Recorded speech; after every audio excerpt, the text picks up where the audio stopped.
आप लोग भी सुनते होंगे कि जी आपने 100 बार कथा सुन ली, 50 बार कथा सुन ली, 10 बार कथा सुन ली।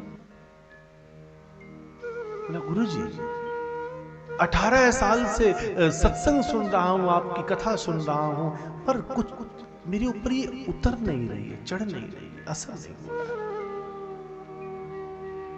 गुरुदेव ने बोला चलो आज तुम्हारे असर को चेक करते हैं कि चढ़ रहा है कि नहीं चढ़ रहा है। एक बहुत बड़ा घड़ा उठाया, बोला जाओ इस घड़े में मदिरा भर कर ले आओ। शिष्य सोचे गुरुजी तो आज पगला गए, ऐसे कहते हैं पीनी नहीं है, पीनी नहीं चाहिए, छूनी भी नहीं चाहिए, आज तो कह रहे हैं घड़ा भर कर ला।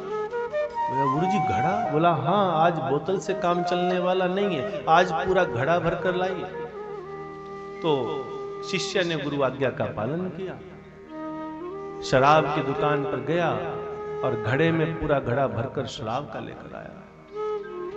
गुरुदेव बोलते हैं, बोला आओ तुम्हारे असर का टेस्ट करते हैं कि तुम्हारे ऊपर असर होता है कि नहीं। ऐसा करो, एक गिलास दे दिया, बोला ऐसा करो एक एक गिलास निकालते रहो, मुख में शराब भरा करो, उगल दिया करो बाहर, मुख में भरा करो, उगल दिया करो। तुम्हें ये ध्यान रखना है कि तुम्हें इसे अंदर नहीं रखना, सीधा मुंह में भरो फेंक दो, मुंह में भरो फेंक दो, ऐसे पी पी के पूरा घड़ा खाली कर दो।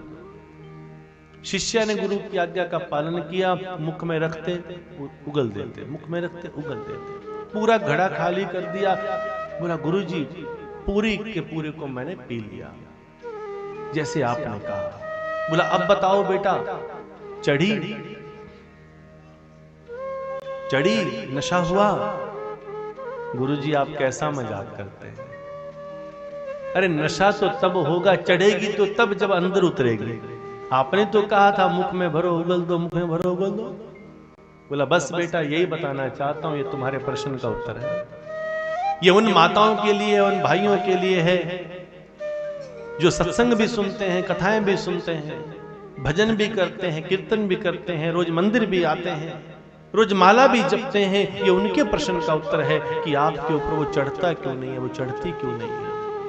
बोला बेटा यही तुम्हारे प्रश्न का उत्तर है। तुम कहते हो 18 साल से सत्संग सुन रहे हो, कथा सुन रहे हो, सत्संग का असर नहीं होता क्योंकि तुमने उसे केवल सुना है, तुमने उसे अपने अंदर उतारा नहीं है। और जब तक तुम उतारोगे नहीं तो अरे बिना उतारे ये संसार की शराब भी नशा नहीं करती, तो भगवान का ये परम जो अमृत तत्व है वो बिना उतारे कैसे नशा कर देगा? ये नशा ऐसे होने वाला नहीं।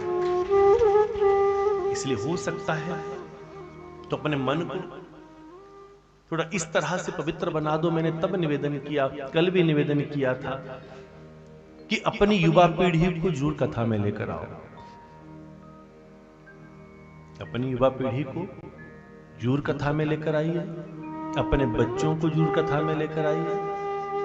जब वो नशे के शिकार हो जाएंगे, संसार के किसी नशे में फंस जाएंगे, फिर आप सोचोगे अब इन्हें हम लेकर चलें कहीं भगवान के पास, किसी दर पे लेकर चले, फिर उसे ले जाने का भी लाभ नहीं मिलेगा।